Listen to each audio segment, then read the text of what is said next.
Niño ciego de 5 años, describe a Jesús con detalles imposibles. ¿Cómo lo vio? Las campanas de la Catedral de Lima repicaban anunciando la víspera de Navidad cuando Rosa Morales apretó la mano pequeña de su hijo Samuel. Era 24 de diciembre, y las calles del centro histórico bullían con vendedores ambulantes ofreciendo últimos regalos y familias apresuradas terminando sus compras navideñas. El aire olía a buñuelos fritos y chocolate caliente, mezclado con el aroma penetrante del incienso que emanaba de las iglesias abiertas. Samuel caminaba despacio, como siempre, con su otra mano extendida hacia adelante, tocando el aire como si pudiera leer los espacios vacíos. A sus 5 años, el niño había desarrollado una sensibilidad extraordinaria para moverse por el mundo. Sus pasos eran medidos, cuidadosos, pero nunca temerosos. «Mamá, ¿ya llegamos a la iglesia grande?», preguntó Samuel con su voz aguda. «Casi, mi amor.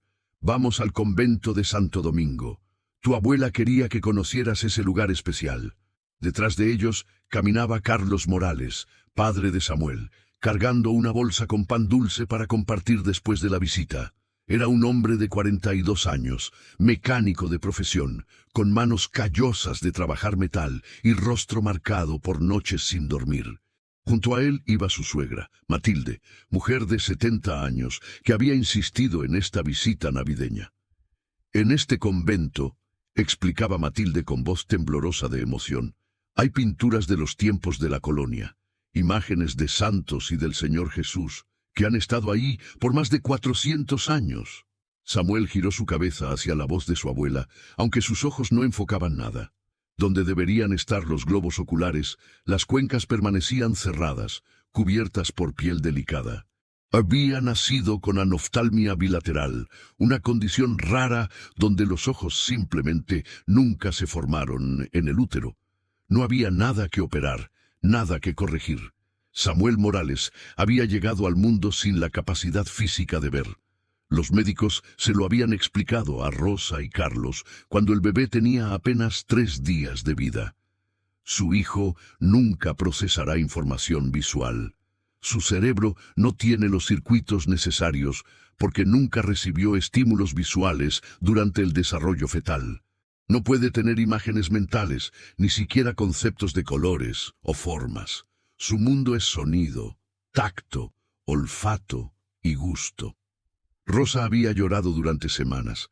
Carlos había dejado de hablar durante meses, trabajando 18 horas diarias en su taller mecánico como si pudiera huir del dolor a través del agotamiento.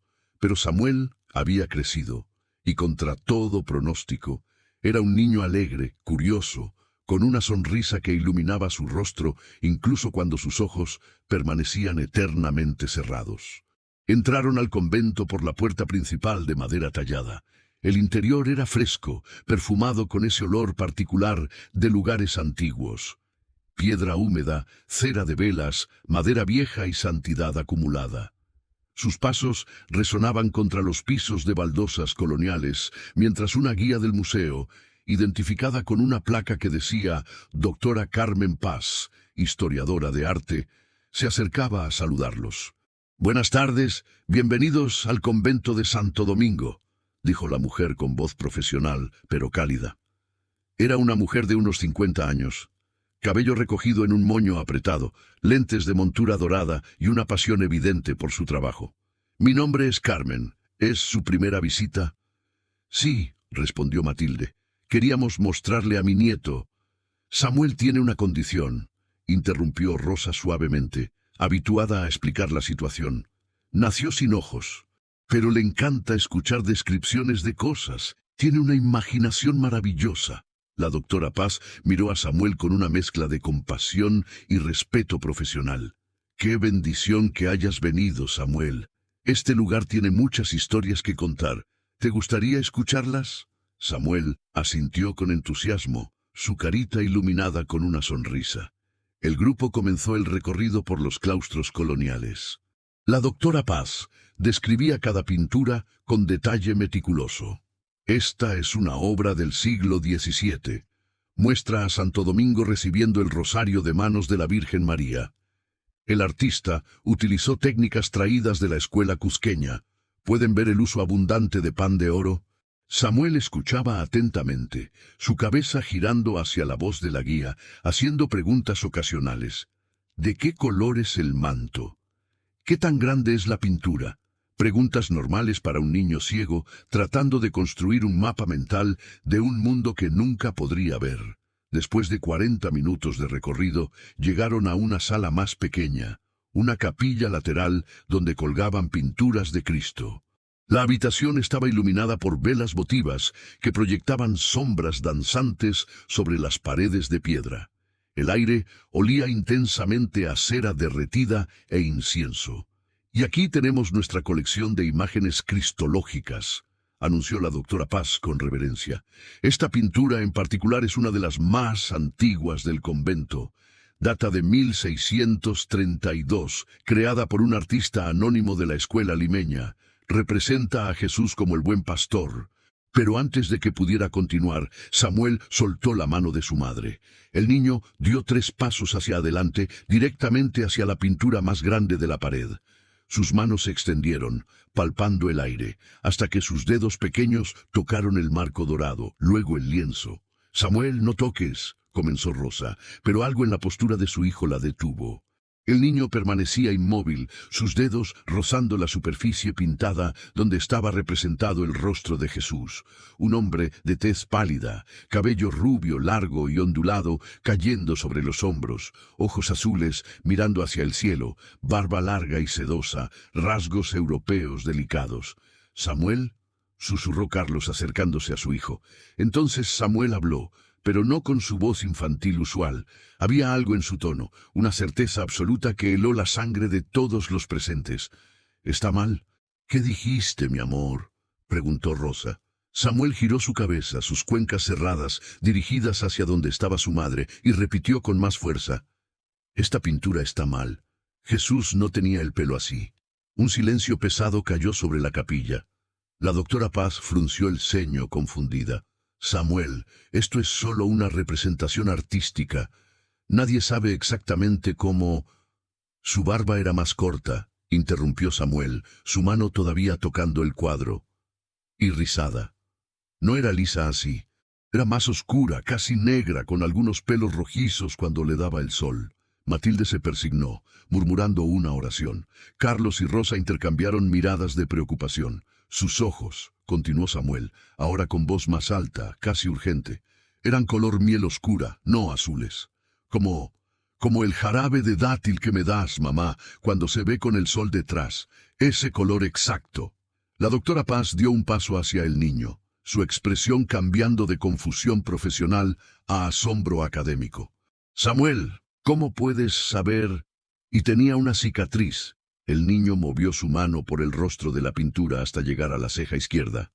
«Aquí, una cicatriz pequeña en forma de media luna, justo donde termina esta ceja. Se la hizo cuando tenía 8 años». Rosa sintió que sus rodillas comenzaban a temblar. «Samuel, mi amor, ¿de qué estás hablando?» «Estaba ayudando a José en la carpintería», explicó Samuel, con la naturalidad de quien relata algo que vio ayer. «Estaban haciendo una puerta grande, muy pesada.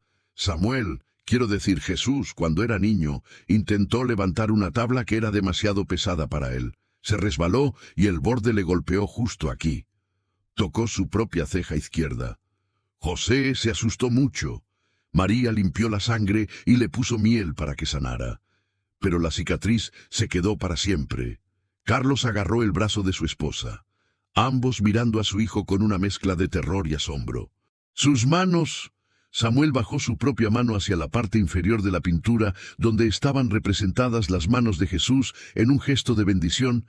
«Tenían callos, aquí y aquí».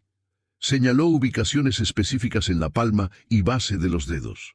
«De trabajar la madera. El callo más grande estaba aquí», tocó la base del pulgar, «de sostener el martillo. Y otro aquí», señaló entre el índice y el pulgar, «de usar la sierra». Las manos de un carpintero de verdad, no suaves como las pintan. La doctora Paz había sacado su teléfono y estaba tomando notas frenéticamente grabando video. Su entrenamiento académico luchaba contra lo que estaba presenciando. Su piel continuó Samuel. No era blanca como en esta pintura. Era morena, del color del pan recién horneado porque trabajaba bajo el sol todos los días. Y no era alto, era de estatura promedio, tal vez un poco más bajo que mi papá.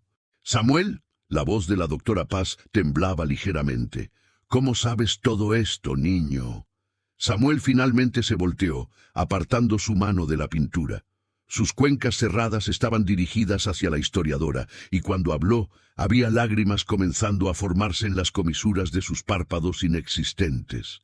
Él me lo mostró. Jesús viene a verme y me dejó verlo. Rosa soltó un sollozo ahogado, cubriéndose la boca con ambas manos. Matilde cayó de rodillas, rezando en voz alta: «Dios santo, Virgen María, Señor Jesucristo». «¿Qué quieres decir con que te dejó verlo?», preguntó la doctora Paz, ahora completamente en modo investigador, pero con manos temblorosas, sosteniendo su teléfono. Samuel se limpió las lágrimas con el dorso de su mano. «Cada noche, antes de dormir, él viene a mi cuarto. No sé cómo explicarlo. Mamá dice que no puedo ver, que no tengo ojos, pero cuando Jesús viene, yo veo. Es como si tuviera ojos especiales solo para verlo a él, y anoche me mostró cómo era de verdad, cómo se veía cuando caminaba por Jerusalén, cuando trabajaba con José, cuando hablaba con la gente». «Samuel, mi amor», Rosa se arrodilló junto a su hijo, tomando sus manos pequeñas entre las suyas. «Los médicos dijeron que no puedes tener imágenes en tu mente, que nunca podrás ver cosas en tu imaginación, porque tu cerebro no funciona así». «No es mi imaginación, mamá», insistió Samuel con esa certeza desconcertante. «Es real, Jesús es real. Y él quería que yo supiera cómo era de verdad, no como lo pintan en los cuadros». Carlos se acercó, poniendo una mano temblorosa sobre el hombro de su hijo. «Hijo, ¿estás seguro de lo que estás diciendo?». Samuel asintió fervientemente. «Papá, él también me dijo algo más. Me dijo que iba a dejar que la gente supiera la verdad sobre cómo se veía. Que por eso me dejó verlo a mí primero, para que yo pudiera decirles». La doctora Paz guardó su teléfono y se arrodilló frente a Samuel, ahora con lágrimas corriendo por sus propias mejillas. «Samuel, lo que acabas de describir, los callos de carpintero en ubicaciones específicas, la cicatriz en la ceja, el color de piel de un judío del siglo I, trabajando al aire libre, los ojos color miel que son comunes en poblaciones semíticas antiguas. Estos son detalles que solo conocerían antropólogos forenses y académicos especializados en reconstrucción histórica. No hay manera de que un niño de 5 años, especialmente uno que nunca ha visto nada, pudiera saber estas cosas». «¿Entonces me cree?», preguntó Samuel con esperanza. La historiadora miró al niño, luego a sus padres atónitos, luego de vuelta a la pintura colonial del siglo XVII, con su Jesús europeo de ojos azules. «No sé qué creer», susurró, «pero sé que esto no es normal. Esto no es algo que pueda explicar con ciencia o historia del arte». El sonido de las campanas de la catedral resonó nuevamente, marcando las 5 de la tarde. La luz de las velas parpadeaba, proyectando sombras alargadas sobre las pinturas antiguas, sobre el niño ciego que de alguna manera había visto lo que nadie más podía ver. «Quiero dibujar su rostro», dijo Samuel de repente. «Quiero que todos vean cómo era de verdad. ¿Me ayudarías, mamá? Tú podrías guiar mi mano y yo te diría dónde poner las líneas». Rosa miró a su esposo, quien asintió lentamente, todavía en shock. «Sí, mi amor», susurró Rosa. «Te ayudaré a dibujar lo que viste». La doctora Paz se puso de pie, secándose las lágrimas. «Yo también quiero ayudar. Necesito documentar esto. Necesito entender qué está pasando aquí». Esa noche, mientras la familia Morales regresaba a su pequeño departamento en el distrito de Los Olivos, Samuel iba callado en el asiento trasero del auto, su cabeza recostada contra la ventana. Las luces navideñas de la ciudad pasaban como estrellas fugaces que él no podía ver, pero de alguna manera sentía.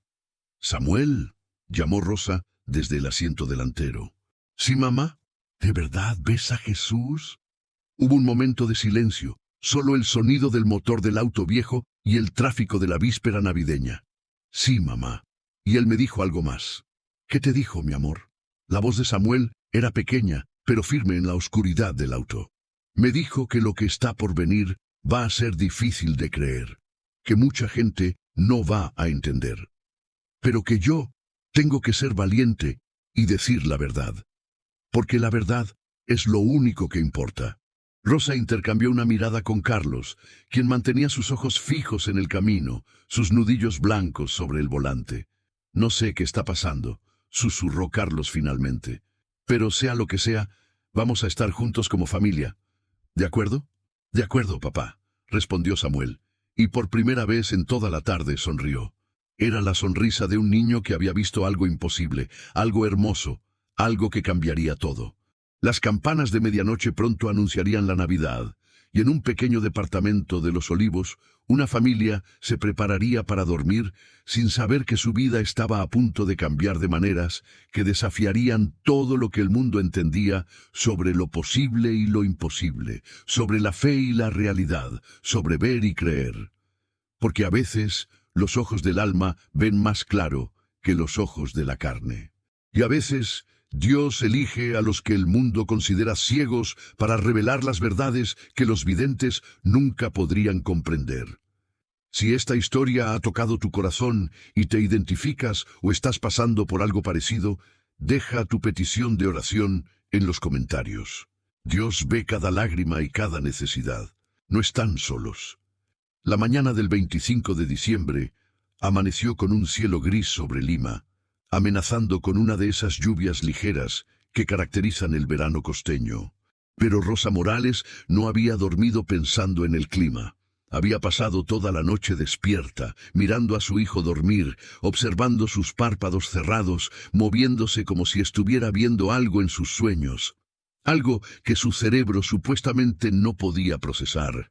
Carlos tampoco había dormido. A las 3 de la madrugada lo encontró sentada en la sala, con su Biblia abierta en el regazo, pasando las páginas sin realmente leer, solo necesitando sentir el peso de algo sagrado entre sus manos.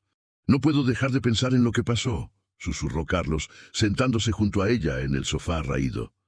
«Rosa, nuestro hijo describió cosas que son imposibles. No solo imposibles para un niño ciego, imposibles para cualquier persona.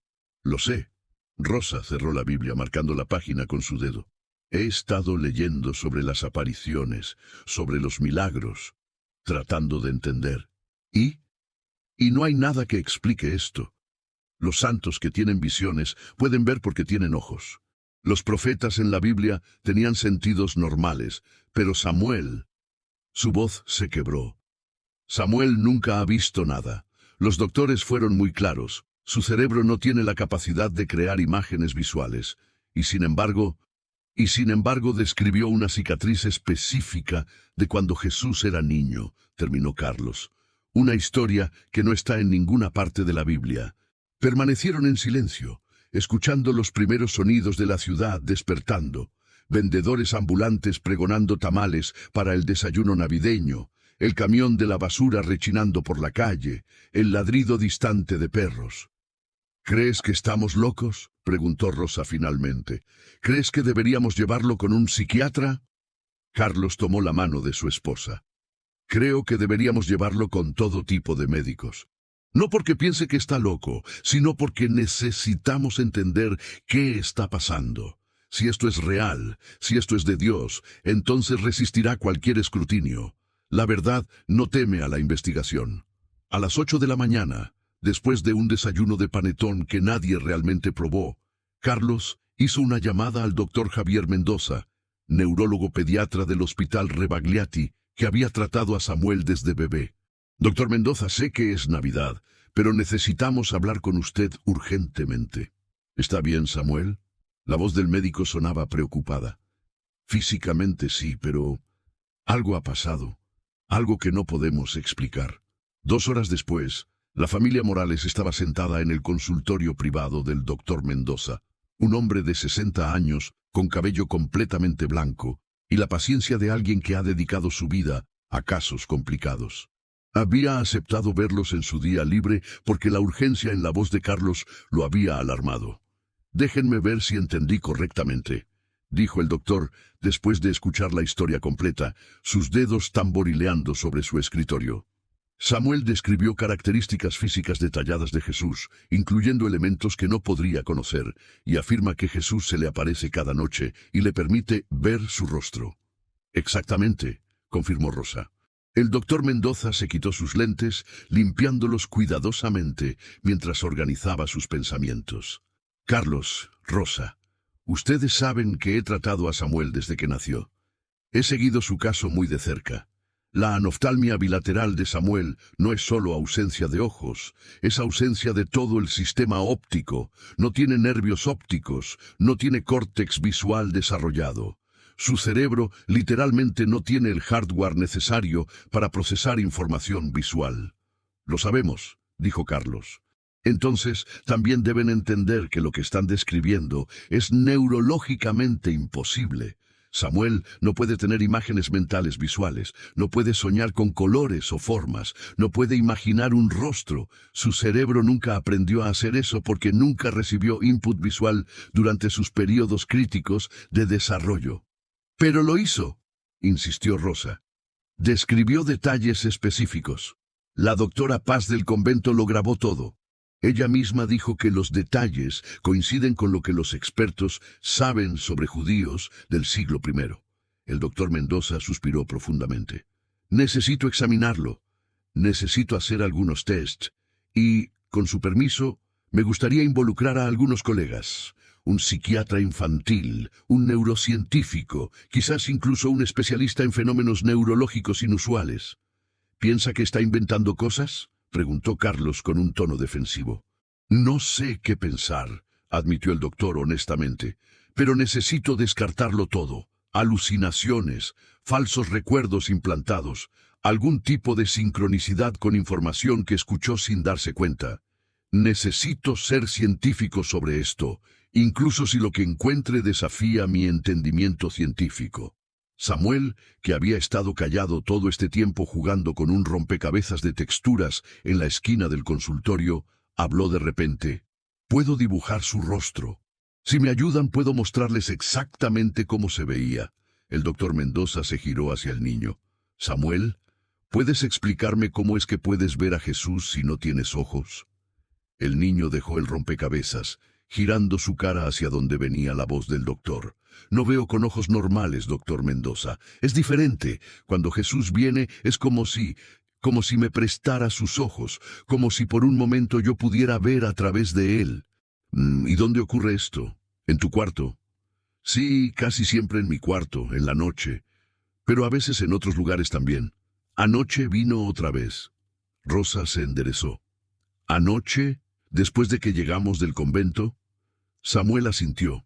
«Me dijo que hoy íbamos a venir aquí, que el doctor Mendoza iba a querer hacer pruebas, y que está bien, que hagan todas las pruebas que quieran, porque la verdad siempre sale a la luz». Un escalofrío recorrió la columna vertebral del doctor. Nadie más sabía de esta cita de emergencia que él había aceptado apenas 2 horas antes. «Samuel», el doctor habló cuidadosamente, «¿qué más te dijo Jesús anoche?».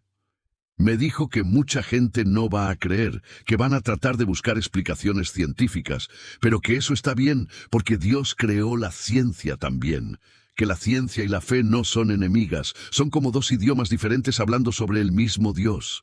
El doctor Mendoza permaneció en silencio por un largo momento. Finalmente se puso de pie.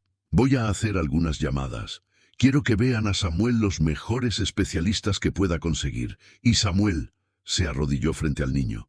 «Quiero que me prometas que vas a decir siempre la verdad, aunque suene extraña o imposible. ¿De acuerdo?».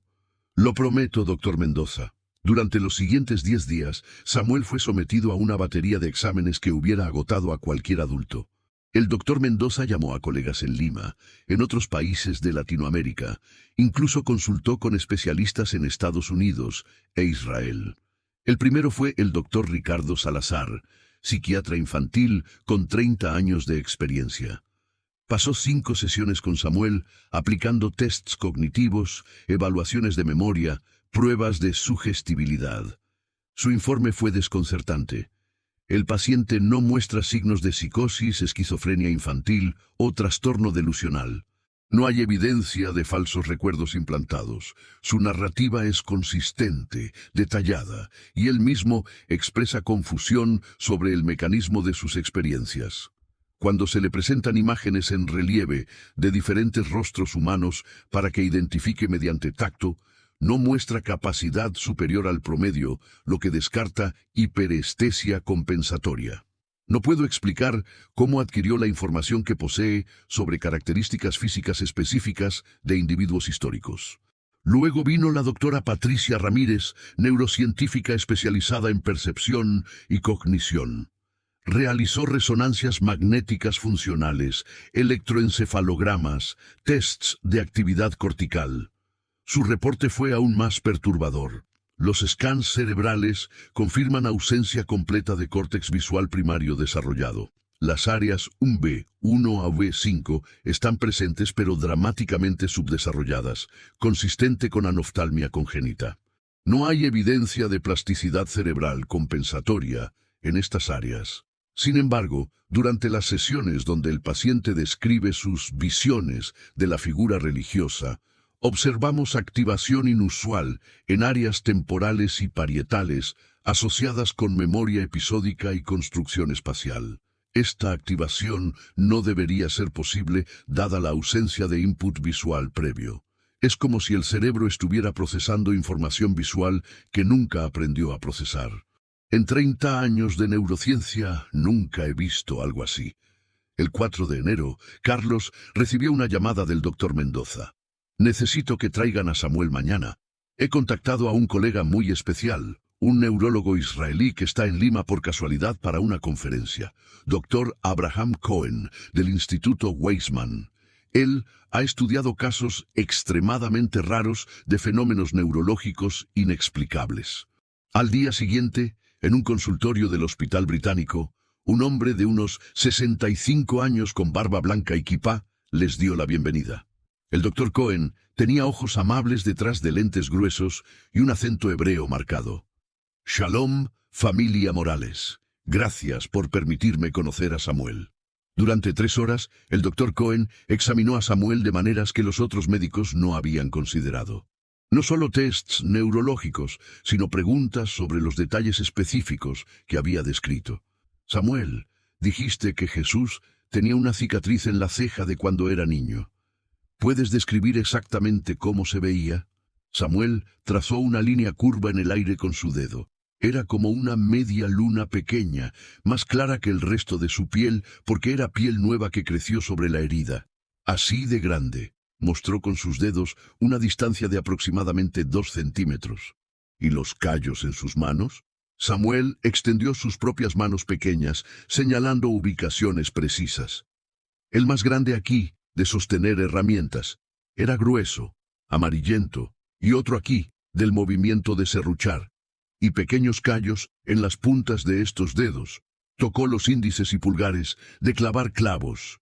El doctor Cohen sacó una tableta y mostró imágenes de manos de carpinteros modernos de diferentes tradiciones. Europeos, japoneses, africanos. ¿Alguna de estas manos se parece a las que viste? Samuel tocó cada imagen, sintiendo las texturas en relieve de la tableta adaptada. Cuando llegó a una foto de un carpintero yemenita usando técnicas tradicionales, sus dedos se detuvieron. Esta es la más parecida, pero las de Jesús estaban más gastadas. Había trabajado desde muy joven. El doctor Cohen guardó su tableta, su expresión inescrutable. Finalmente habló, pero en hebreo, palabras que los Morales no entendieron. Ani lo maamin. Umekaven et yedei shel, nagar yehudi kadmon bimeduyakut. Luego en español.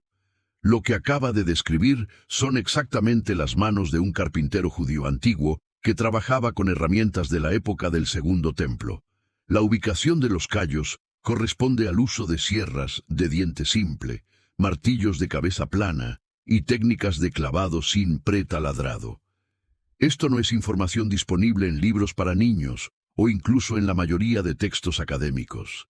Yo lo sé, porque he consultado con arqueólogos que estudian herramientas antiguas y con artesanos que mantienen técnicas tradicionales.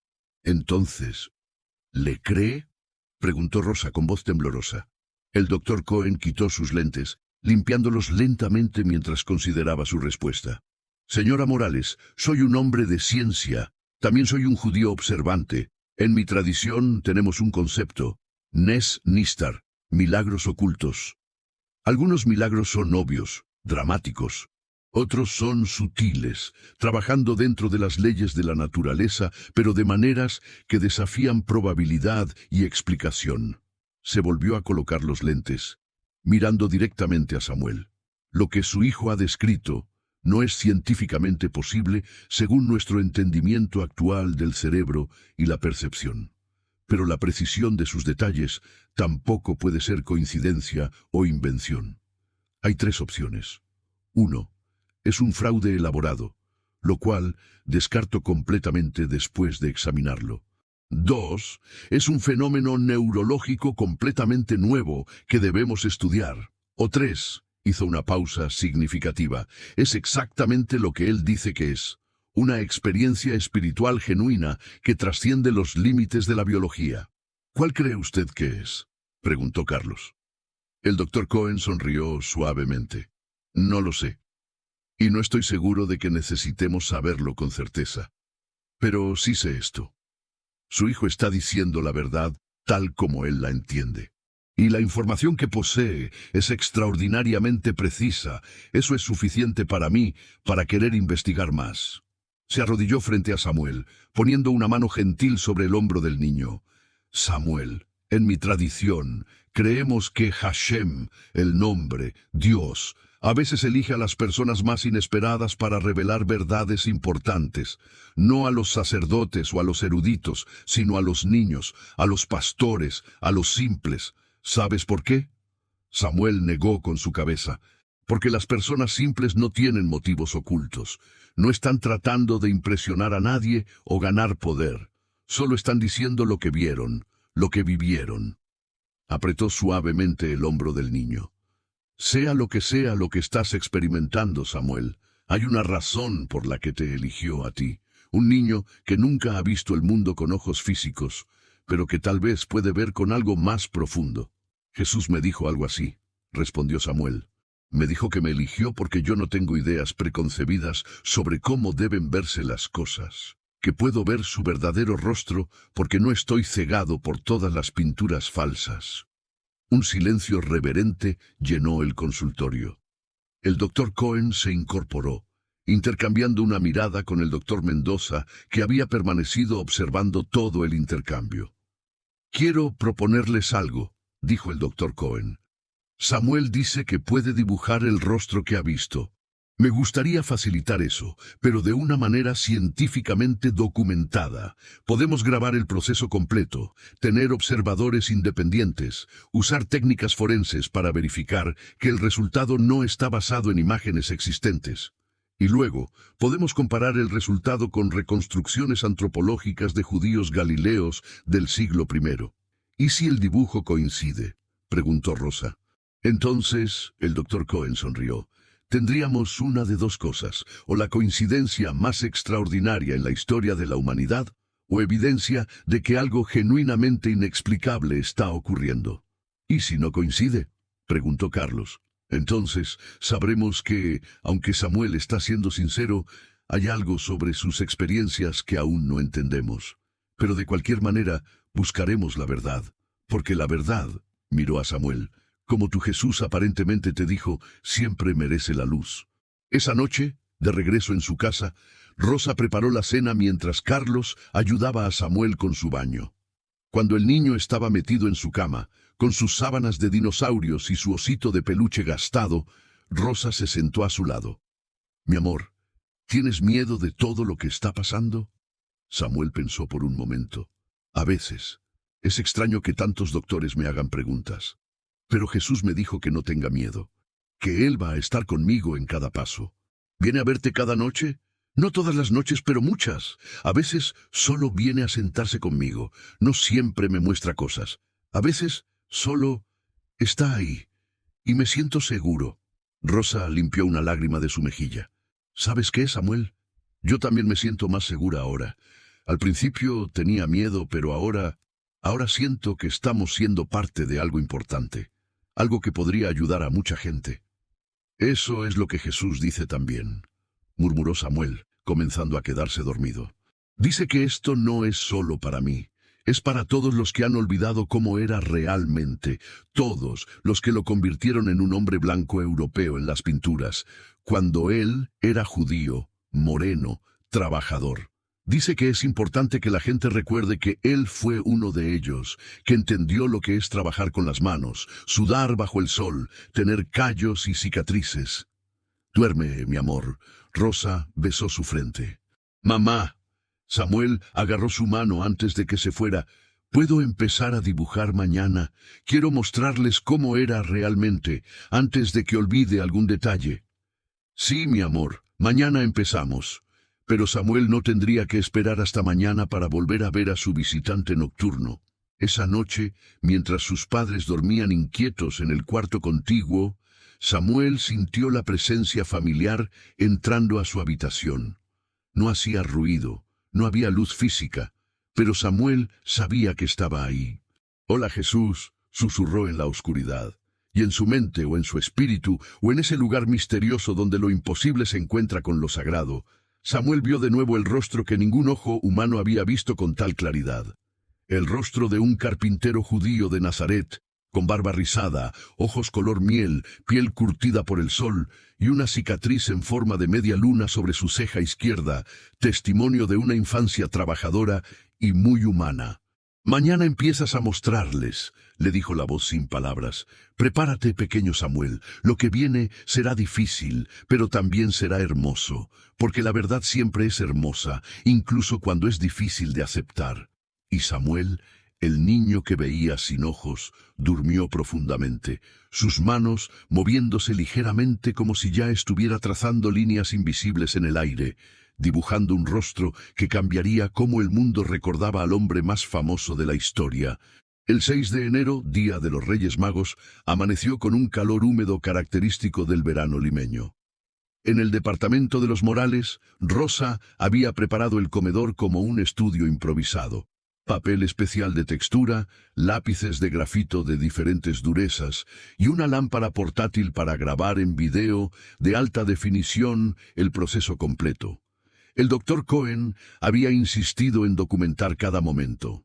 Había llegado temprano junto con el doctor Mendoza, la doctora Ramírez, y para sorpresa de todos, la doctora Carmen Paz del convento de Santo Domingo, quien traía consigo una carpeta voluminosa con imágenes de referencia y estudios antropológicos.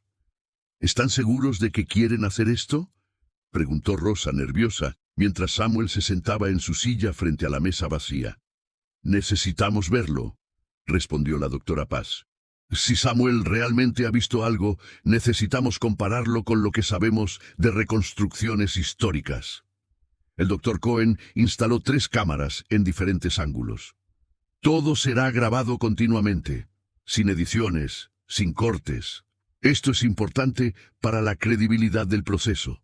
Samuel estaba tranquilo, sus dedos explorando el papel grueso frente a él. «¿Empezamos, mamá?». Rosa tomó un lápiz y se sentó junto a su hijo. Habían practicado antes. Samuel le diría exactamente dónde poner líneas, qué tan largas, qué tan gruesas, y Rosa solo sería su mano guiada. Otros artistas ciegos habían creado obras notables, pero típicamente basándose en memoria táctil o conceptos abstractos, nunca en reconstrucción visual detallada de un rostro humano específico. «Empieza con la forma de la cabeza», instruyó Samuel, su voz tomando una certeza que no era típica de sus 5 años. «No es un óvalo perfecto, es más angular. La mandíbula es fuerte, cuadrada, sí, así, ahora más ancha en la frente». Rosa trazaba líneas mientras su hijo hablaba, su mano temblando ligeramente. Los médicos observaban en silencio absoluto. El único sonido era el raspar del grafito sobre papel y la respiración contenida de los presentes. «Los ojos», continuó Samuel después de establecer la forma básica, «son almendrados, no redondos, un poco inclinados hacia abajo en las esquinas externas. separados por exactamente el ancho de un ojo entre ellos. Sí, así. Ahora, las cejas son gruesas, oscuras, casi se juntan en el centro. Hay un pequeño espacio, pero muy pequeño. El doctor Cohen se inclinó hacia adelante, observando cómo el rostro tomaba forma. La precisión de las instrucciones de Samuel era desconcertante. No eran descripciones vagas o aproximadas, sino medidas específicas, relaciones proporcionales exactas. La nariz. Samuel guiaba la mano de su madre hacia el centro del dibujo. Es fuerte, no recta como en las pinturas europeas. Tiene una pequeña curvatura, aquí en el puente, como una nariz judía promedio, no muy grande pero definida. Las fosas nasales son un poco más anchas que las que dibujan generalmente. Hora tras hora, Samuel continuaba con detalles minuciosos. La boca, labios medianos, el superior ligeramente más delgado que el inferior, comisuras que tendían hacia abajo naturalmente. La barba, no larga y fluida como en pinturas medievales, sino corta, rizada, siguiendo la línea de la mandíbula, pero no más larga que 8 centímetros. El cabello, ondulado, oscuro, cortado a una longitud que llegaba hasta justo debajo de las orejas, con algunos rizos rebeldes cayendo sobre la frente. Ahora la cicatriz, dijo Samuel cuando el rostro básico estaba completo. Sobre la ceja izquierda, así. Es pequeña pero visible, una línea curva, como una media luna sonriente. La piel ahí es ligeramente más lisa, más brillante.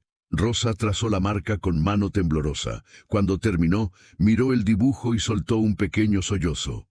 No se parecía a ninguna imagen de Jesús que hubiera visto en su vida. «Falta algo más», dijo Samuel. «Los ojos. Necesito que hagas los ojos color miel. Usa los lápices de color ahora».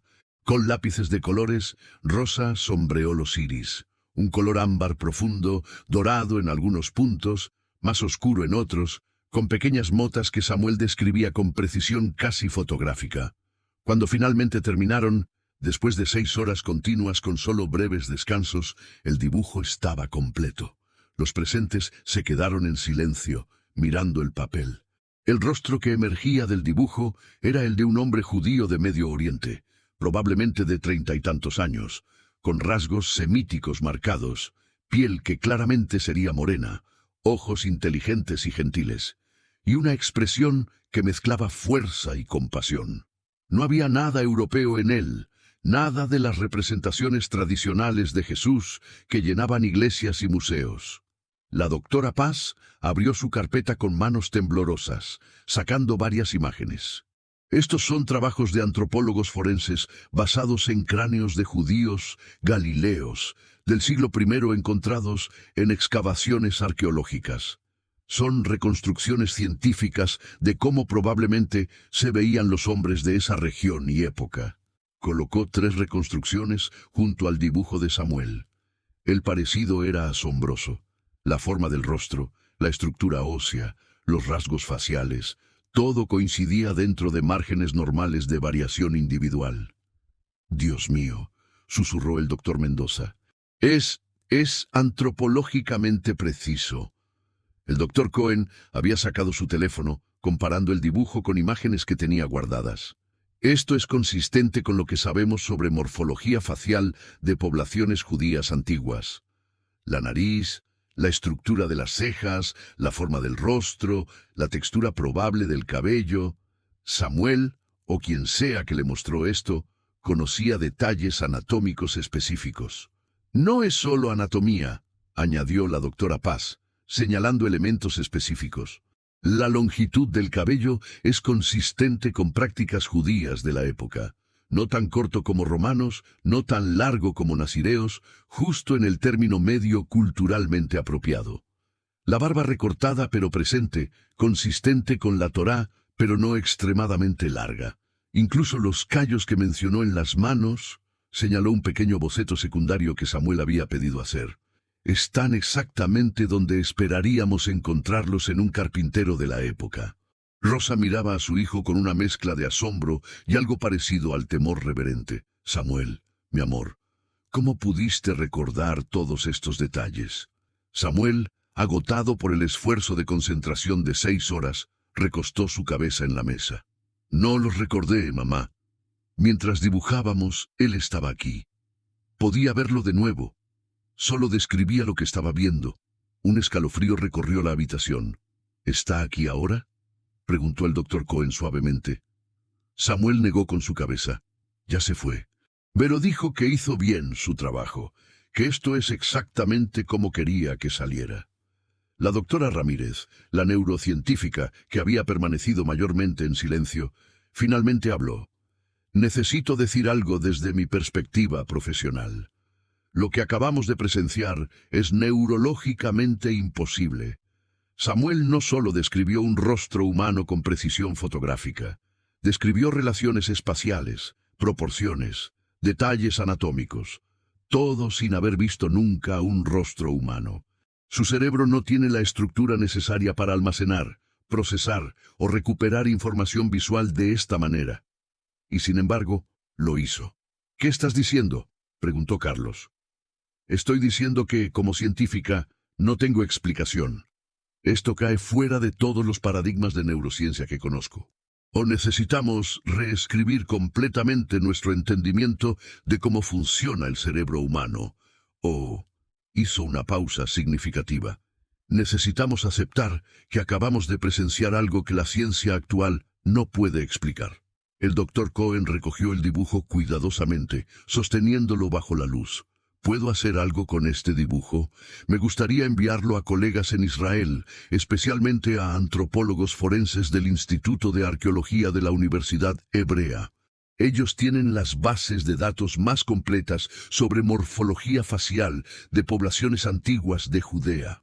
¿Para qué?, preguntó Rosa. Para ver si podemos determinar qué tan preciso es esto. Si realmente representa un rostro humano posible de la época y lugar correctos, o si es una amalgama imaginaria. También conozco a un rabino en Jerusalén, especialista en textos antiguos, que ha estado estudiando descripciones poco conocidas de Yeshua, de fuentes no canónicas. Me gustaría saber si este rostro coincide con esas descripciones raras. Todos miraron a Rosa y Carlos, quienes intercambiaron una mirada. Finalmente, Carlos asintió. Adelante, si esto es real, necesitamos saberlo. Si no lo es, también necesitamos saberlo. Durante las siguientes 3 semanas, el dibujo viajó digitalmente alrededor del mundo. Expertos en antropología forense, arqueología bíblica, estudios judíos del período del Segundo Templo e incluso especialistas en iconografía cristiana antigua examinaron la imagen. Los resultados empezaron a llegar gradualmente. Del doctor Moshe Feldman, antropólogo forense de la Universidad Hebrea. La estructura facial representada es consistente con cráneos de judíos galileos del período romano temprano. Las proporciones son anatómicamente correctas. De particular interés es la representación de rasgos específicos que no aparecen en iconografía cristiana tradicional, pero que serían esperables en la población judía de la época. Nariz con perfil ligeramente convexo, mandíbula robusta, distancia interorbital consistente con poblaciones semíticas, cabello con textura ondulada típica de la región. Si este es un dibujo imaginario, quien lo creó tenía conocimiento detallado de antropología física del Medio Oriente Antiguo. De la doctora Sarah Cohen Levy, especialista en textos cristianos primitivos del siglo II. He comparado el dibujo con descripciones textuales poco conocidas de Jesús de fuentes cristianas muy tempranas. La Carta del Léntulo, texto apócrifo pero antiguo, describe a Jesús con barba rizada, no muy larga, y cabello ondulado del color de nuez madura. El Acta Pilati menciona ojos brillantes de color indefinido entre verde y dorado. Aunque estos textos no son históricamente confiables para datos factuales, sugieren que las primeras comunidades cristianas recordaban a Jesús con rasgos más semíticos que europeos. Este dibujo es más consistente con esas descripciones tempranas que con iconografía posterior. Pero el informe más impactante vino del rabino Yitzhak Goldstein, erudito especializado en fuentes judías antiguas sobre Yeshua. En el Talmud de Babilonia, hay referencias despectivas a Yeshua que, sin embargo, incluyen detalles físicos. Una referencia oscura menciona una marca sobre su ojo que sus detractores usaban para burlarse. Si la cicatriz descrita por el niño peruano es sobre la ceja izquierda, esto podría ser una correspondencia extraordinaria. También, tradiciones judías antiguas describen a Yeshua como hombre de estatura mediana, fuerte de brazos por su oficio. El rostro en este dibujo sugiere exactamente eso. Un trabajador manual, no un asceta delicado. Como judío ortodoxo, no atribuyo divinidad a Yeshua, pero como académico debo reconocer que este dibujo es más consistente con un judío galileo del siglo I que cualquier representación cristiana que conozca. Cada informe que llegaba confirmaba la misma conclusión imposible. Samuel había producido una representación antropológicamente precisa de un hombre judío del siglo I, con detalles consistentes, con fuentes históricas oscuras que un niño de 5 años no podría conocer, y con una precisión anatómica que requeriría entrenamiento especializado en arte forense. El 15 de enero, el doctor Cohen llamó a la familia Morales con urgencia en su voz. «Necesitan venir a mi hotel, ahora. Hay algo que tienen que ver». Una hora después, en la suite del doctor Cohen en el Hotel Bolívar, había una pequeña reunión de personas. Los Morales, varios médicos involucrados en el caso, y 3 personas nuevas. Un hombre mayor con acento israelí que se presentó como Dr. David Ben-Ami, arqueólogo, una mujer británica llamada profesora Margaret Sullivan, experta en iconografía cristiana primitiva, y un sacerdote católico peruano, el padre Tomás Vargas, teólogo e historiador de la Iglesia. «Gracias por venir con tan poca anticipación», comenzó el doctor Cohen. «Lo que les voy a mostrar es extraordinario y necesitaba testigos múltiples de diferentes trasfondos para estar presente». Encendió una pantalla grande mostrando una comparación lado a lado. El dibujo de Samuel a la izquierda y a la derecha, una imagen que nadie había visto antes. «Esta imagen de la derecha», explicó el doctor Ben-Ami con voz temblorosa, «fue descubierta hace 3 años en excavaciones en Séforis, una ciudad cerca de Nazaret. Es un grafito, un dibujo raspado en una pared de una casa del siglo I. Fue encontrado en un área que era conocida por ser un barrio de artesanos, específicamente carpinteros». La imagen mostraba un rostro humano tosco, claramente dibujado a mano por alguien sin entrenamiento artístico, pero con características reconocibles. Barba corta, ojos expresivos, una línea distintiva sobre uno de los ojos. «No publicamos esta imagen ampliamente», continuó el doctor Ben-Ami, «porque no podíamos determinar a quién representaba. Hay una inscripción parcialmente borrada junto a ella que nuestros expertos reconstruyeron como posiblemente diciendo Yeshua Bar Yosef, Jesús, hijo de José. Pero sin más contexto no podíamos confirmarlo. Podría ser cualquier persona con ese nombre común». «Hasta ahora», interrumpió la profesora Sullivan, «cuando el doctor Cohen me envió el dibujo de Samuel y yo vi esta comparación, casi me caigo de la silla. La estructura facial es notablemente similar. Pero más que eso, miren aquí», señaló la línea sobre el ojo en el grafito antiguo. «Esta marca.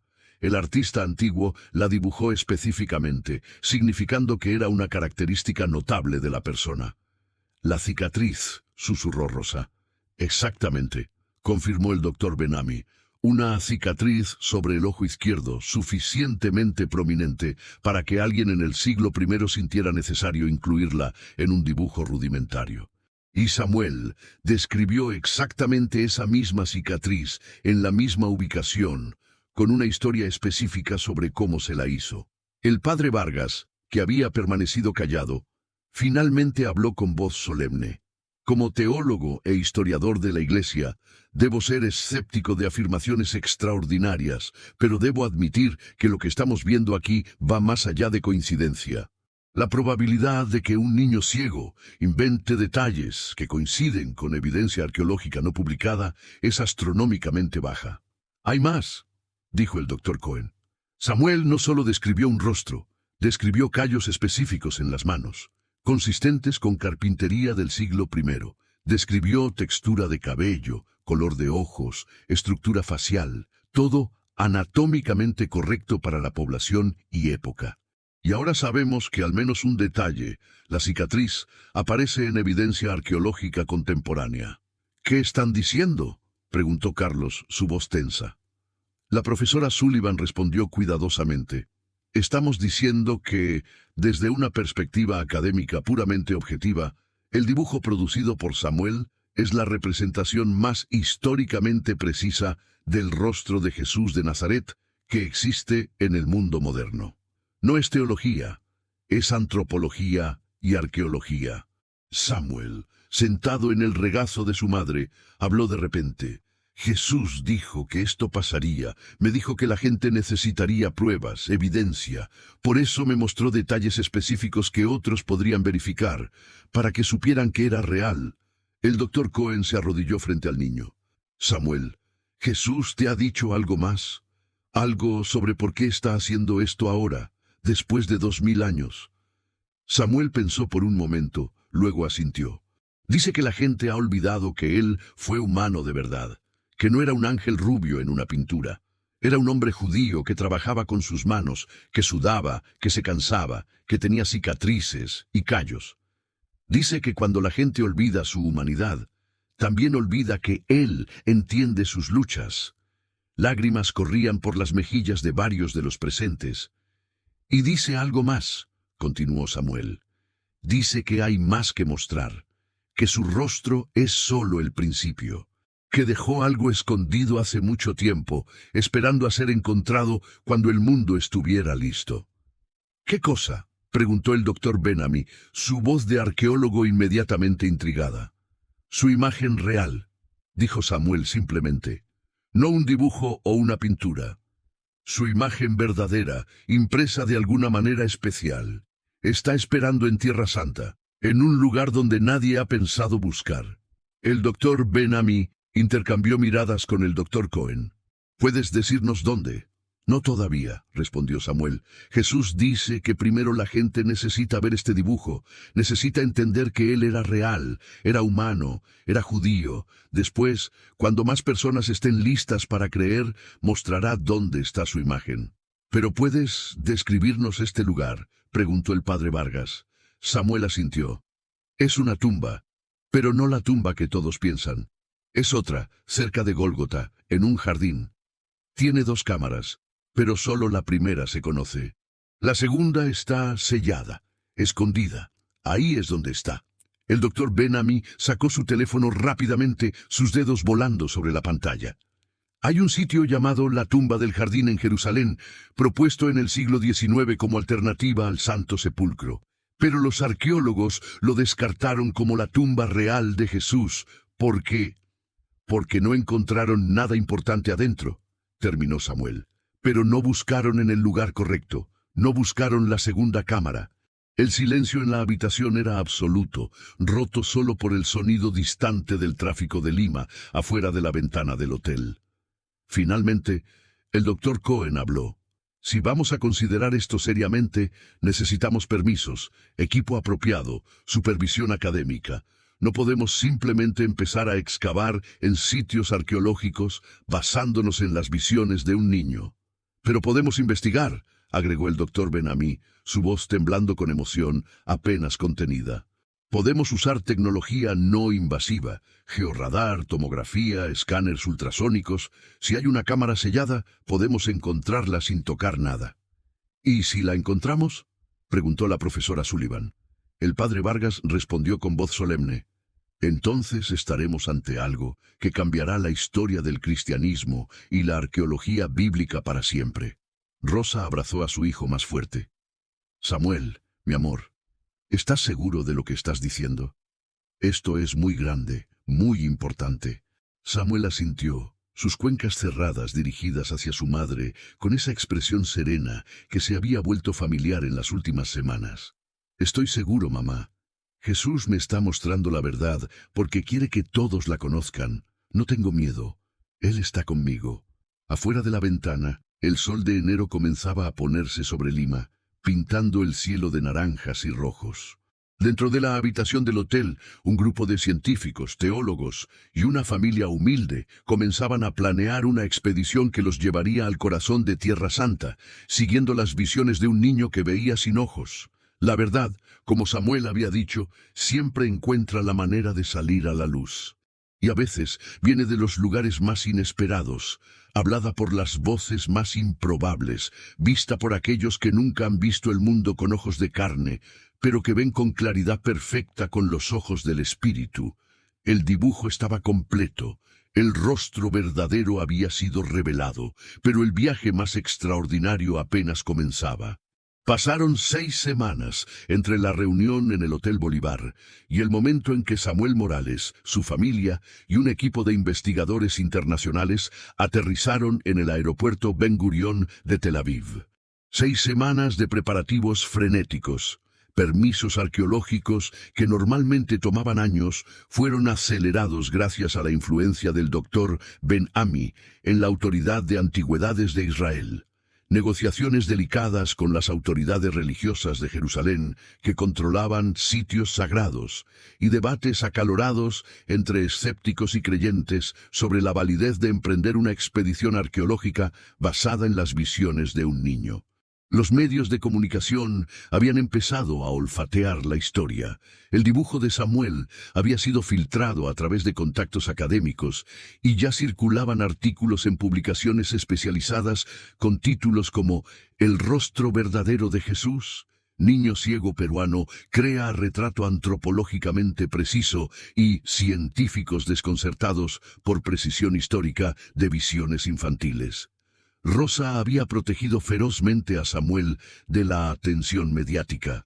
Solo habían concedido una entrevista cuidadosamente controlada a un periodista de National Geographic que había viajado a Lima, y únicamente porque el Dr. Cohen había insistido en que la documentación profesional sería importante para la credibilidad de lo que estaba por venir. Ahora, el 1 de marzo, mientras el taxi los llevaba desde Tel Aviv hacia Jerusalén, Samuel tenía su cara presionada contra la ventana del auto, aunque no pudiera ver el paisaje que pasaba rápidamente. Pero podía sentir el calor seco, tan diferente del clima húmedo de Lima. Podía oler las especias y el polvo del desierto. Podía escuchar el hebreo y el árabe mezclándose en las calles. «¿Estás bien, mi amor?», preguntó Rosa, notando cómo Samuel temblaba ligeramente. «Es extraño, mamá. Es como si ya hubiera estado aquí antes, como si mi cuerpo recordara este lugar aunque nunca lo haya visitado». Carlos intercambió una mirada preocupada con su esposa. Desde que habían llegado a Israel, Samuel había estado actuando diferente, más silencioso, más serio, como si estuviera escuchando constantemente algo que los demás no podían oír. El equipo se hospedaba en un pequeño hotel en el barrio cristiano de la ciudad vieja de Jerusalén. Esa noche se reunieron en una sala de conferencias que el Dr. Ben-Ami había reservado. El equipo completo incluía al Dr. Cohen, la doctora Ramírez, quien había insistido en venir para continuar estudiando el caso neurológico de Samuel, la profesora Sullivan, el padre Vargas y 3 arqueólogos israelíes especializados en el período romano. «Mañana comenzamos los escaneos preliminares», explicó el Dr. Ben-Ami, proyectando imágenes en una pantalla.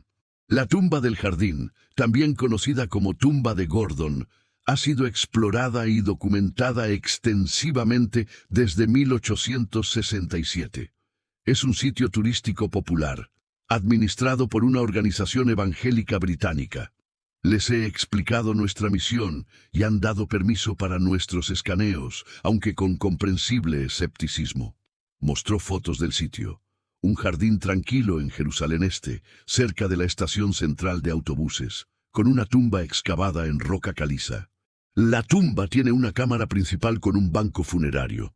Datación arqueológica la sitúa entre el siglo VIII y el I a.C., definitivamente precristiana. Por eso fue descartada como la tumba real de Jesús. Es demasiado antigua.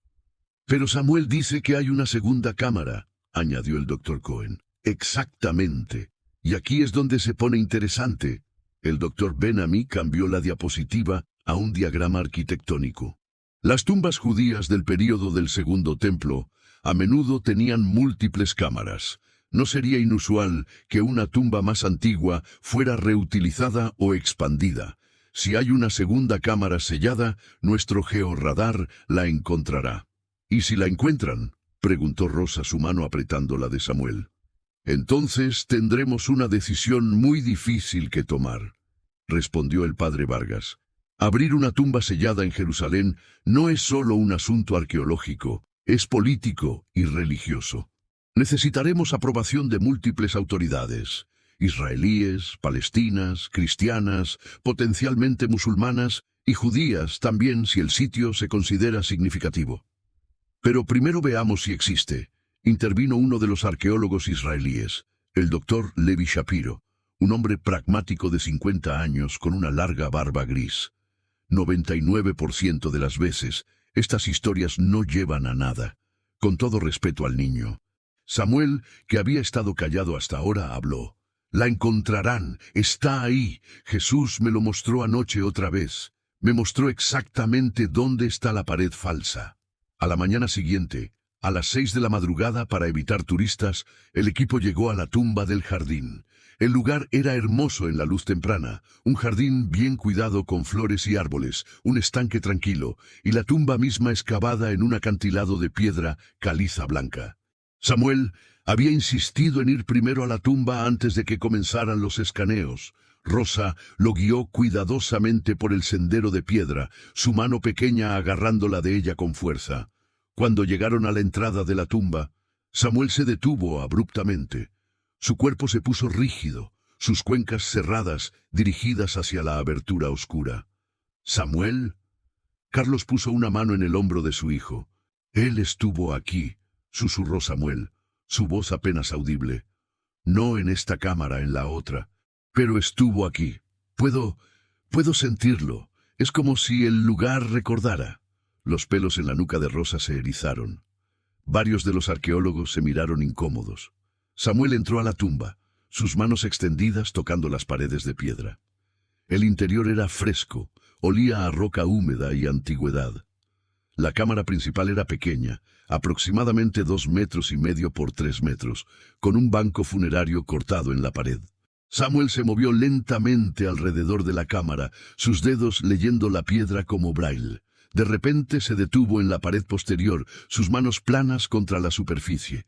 «Aquí», dijo con certeza absoluta, «la segunda cámara está exactamente aquí detrás. La entrada está sellada con bloques de piedra cortados precisamente, cubiertos con una capa delgada de caliza machacada para que se vea como pared sólida. Pero no lo es». El doctor Ben-Ami ya había sacado su equipo, un georradar portátil, dispositivo que envía ondas electromagnéticas al suelo y estructura para detectar cavidades y cambios en densidad. Lo calibró cuidadosamente. Luego comenzó a pasar el sensor sobre la pared que Samuel había indicado. Los presentes contuvieron el aliento mientras el arqueólogo miraba la pantalla del dispositivo. Su expresión cambió de escéptica a asombrada. «Dios mío», murmuró. «Hay definitivamente una cavidad aquí. La pared tiene solo unos 60 centímetros de grosor, pero detrás hay un espacio vacío de aproximadamente 3 metros de profundidad». Un murmullo de excitación recorrió el grupo. El doctor Shapiro, el escéptico, tomó el georradar y repitió el escaneo él mismo. Sacudió su cabeza con incredulidad. «Él tiene razón. Hay una cámara secundaria perfectamente oculta. En 50 años de excavaciones en este sitio, nadie la detectó». «¿Cómo es posible?», preguntó la profesora Sullivan. «Este sitio ha sido estudiado por más de 150 años. Porque nadie estaba buscando específicamente una segunda cámara aquí», explicó el doctor Ben-Ami. «La tumba fue declarada arqueológicamente irrelevante después de excavaciones en los años 1800. Estudios posteriores fueron superficiales, y si el sello está bien hecho, desde la inspección visual ordinaria se vería como pared sólida». Samuel todavía tenía sus manos en la pared. «¿Pueden abrirla?».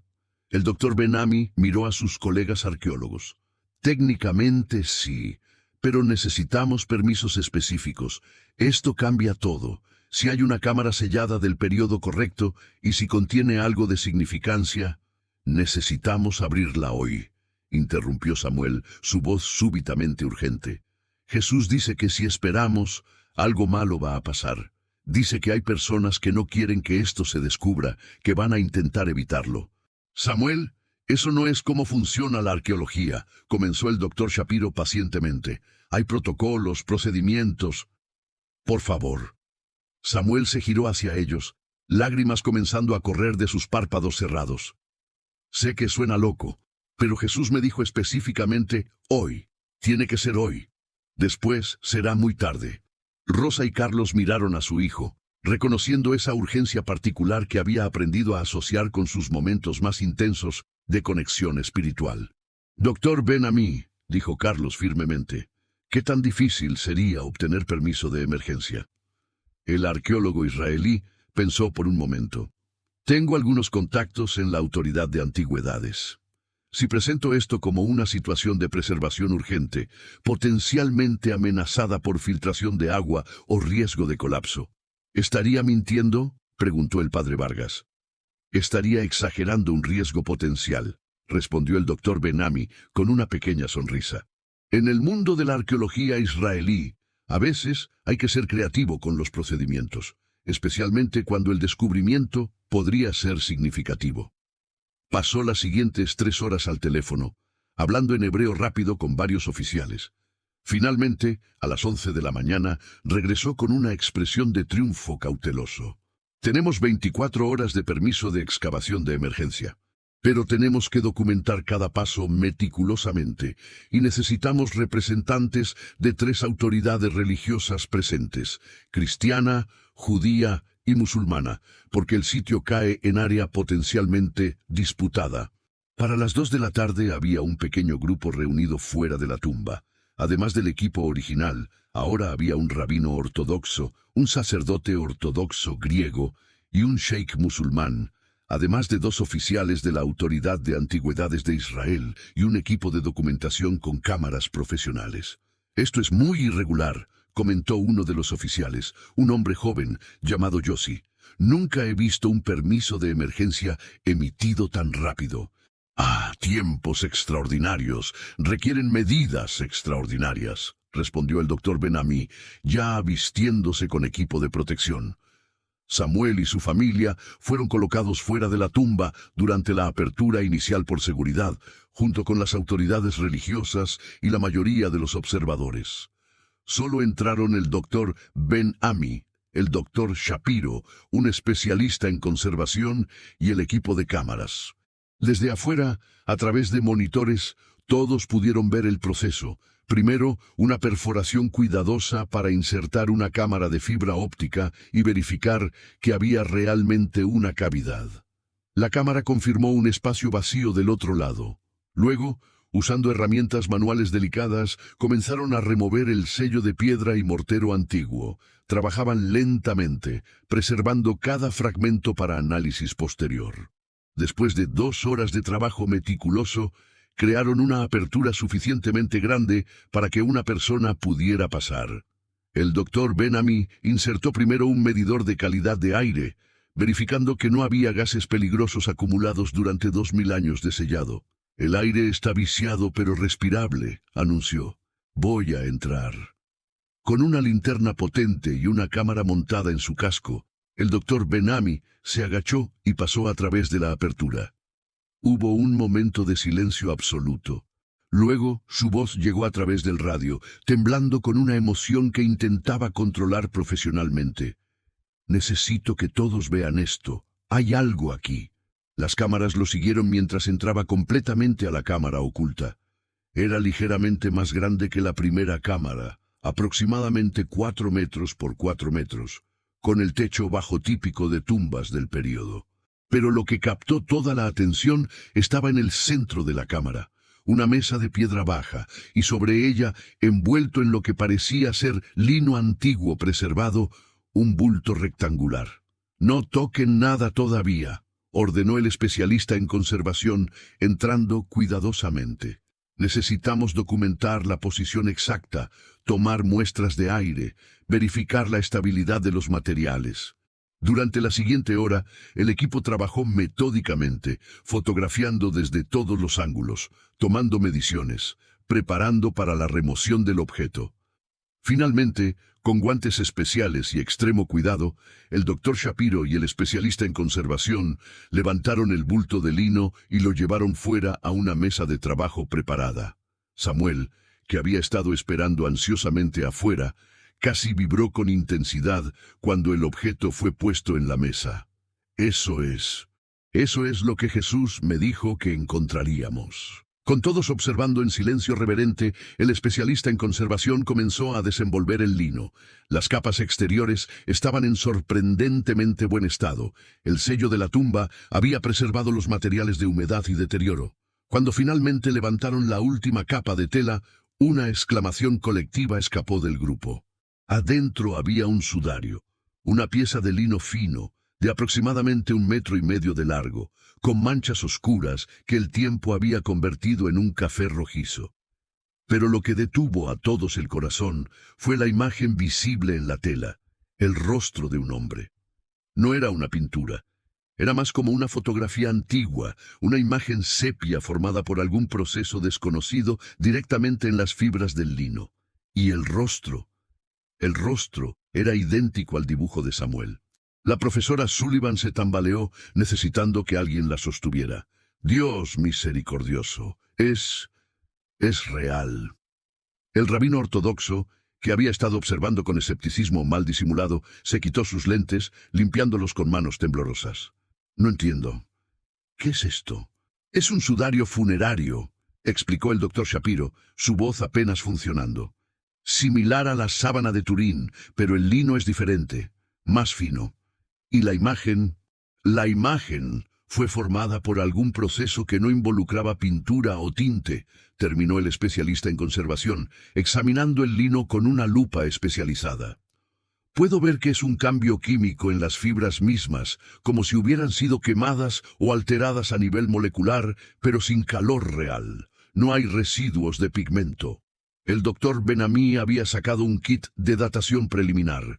Necesitamos hacer datación de carbono 14 apropiada, pero basado en el estilo del tejido y la técnica de hilado. Esto es consistente con lino egipcio de alta calidad del período romano temprano. El tipo de lino que solo personas adineradas podían pagar. Como José de Arimatea, murmuró el padre Vargas. Los evangelios dicen que José, un hombre rico, proveyó el sudario para enterrar a Jesús. Todos miraron el rostro en el sudario. Era inconfundible. Los mismos rasgos semíticos, la misma estructura facial, la misma barba rizada, y sí, visible en la imagen, una pequeña marca sobre la ceja izquierda. La cicatriz. Samuel se acercó a la mesa, sus manos extendidas. Rosa comenzó a detenerlo, pero el doctor Ben-Ami asintió, permitiéndole acercarse. Samuel tocó gentilmente el borde del lino, sin tocar la imagen misma. Así es como se veía, susurró el niño. Este es el rostro que Jesús me mostró. Este es su verdadero rostro. Las lágrimas corrían libremente por las mejillas de muchos de los presentes, científicos que habían pasado décadas estudiando historia antigua, autoridades religiosas que habían dedicado sus vidas a Dios, escépticos que habían venido esperando desacreditar las afirmaciones de un niño. El sheik musulmán habló en árabe, luego en inglés entrecortado. En el Corán honramos a Isa, a Jesús, como profeta grande. Ver su rostro así es como mirar a través del tiempo. Es hombre real, no ícono dorado, es humano. Eso es exactamente lo que Jesús quería, dijo Samuel. Quería que la gente recordara que fue humano, que entendió lo que es vivir, trabajar, sufrir.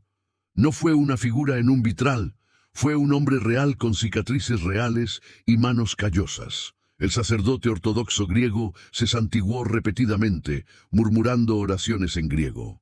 El rabino permanecía en silencio, mirando la imagen con una expresión que mezclaba asombro académico con profunda turbación teológica.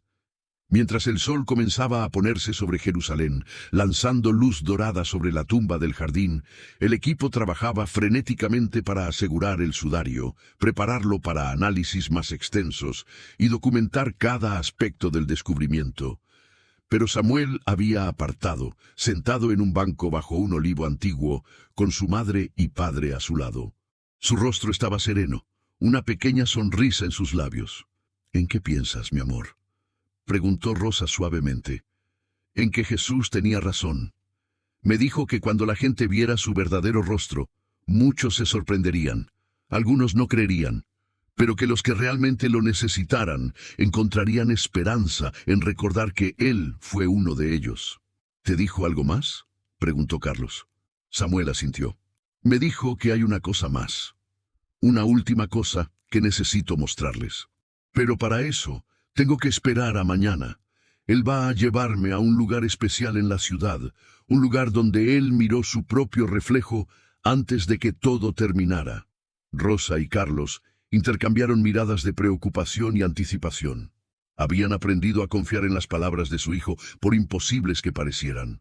«¿Un espejo?», preguntó Rosa. «Sí, mamá, un espejo donde Él se vio por última vez antes de la cruz. Y me va a mostrar exactamente dónde está».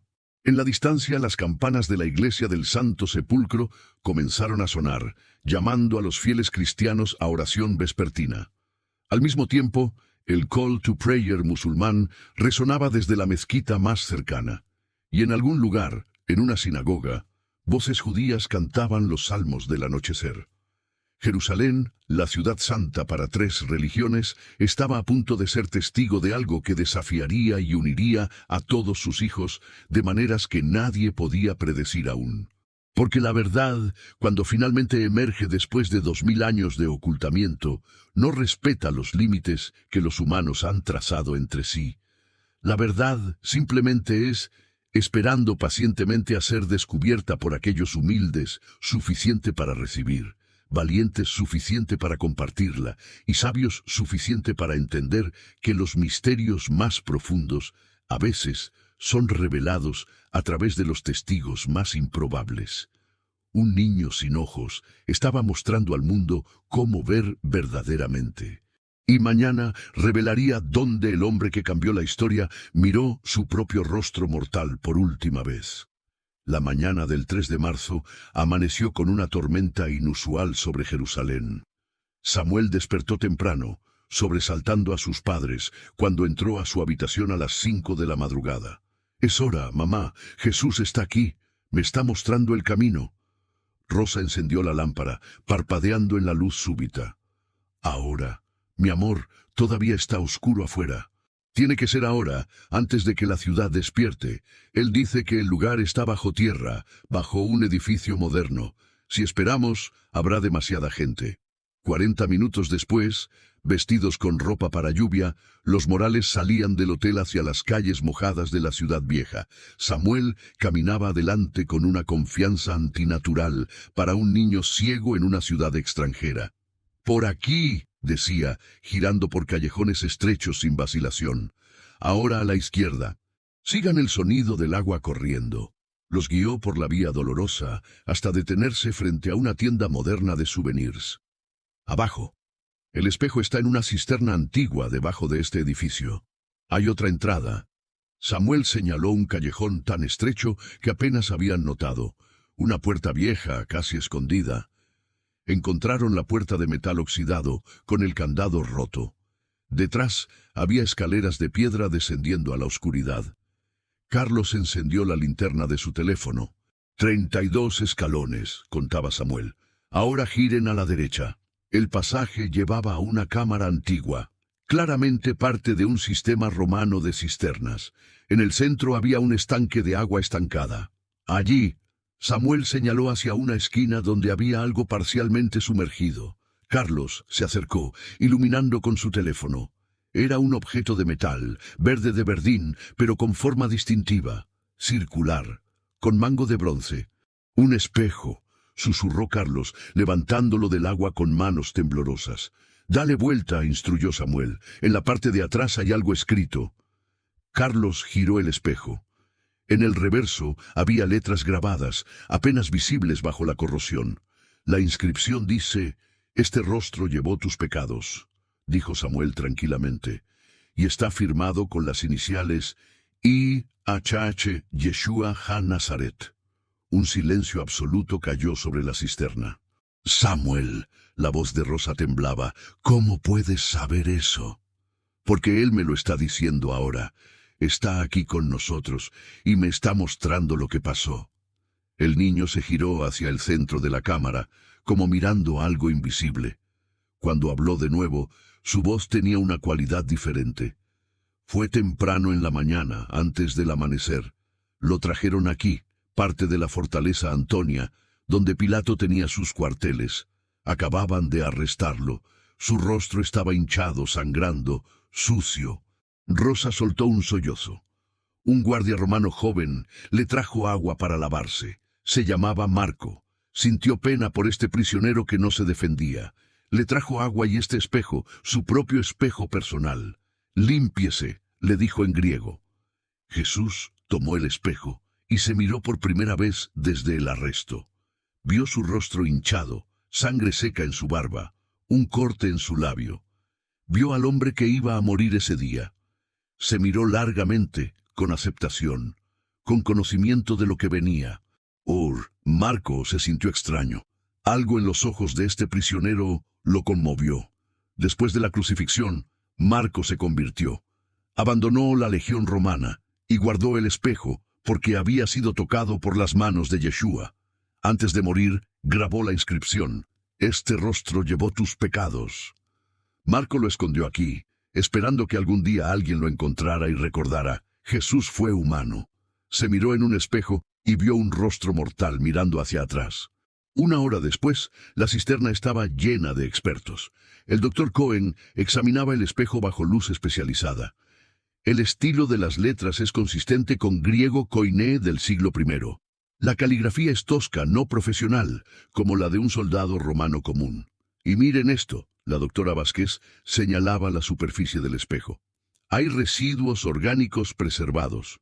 En un ambiente como esta cisterna, material orgánico puede preservarse por periodos extremadamente largos. ¿Ya pueden extraer ADN?, preguntó la profesora Sullivan. Posiblemente, si hay células sanguíneas preservadas, podemos secuenciar incluso cantidades minúsculas.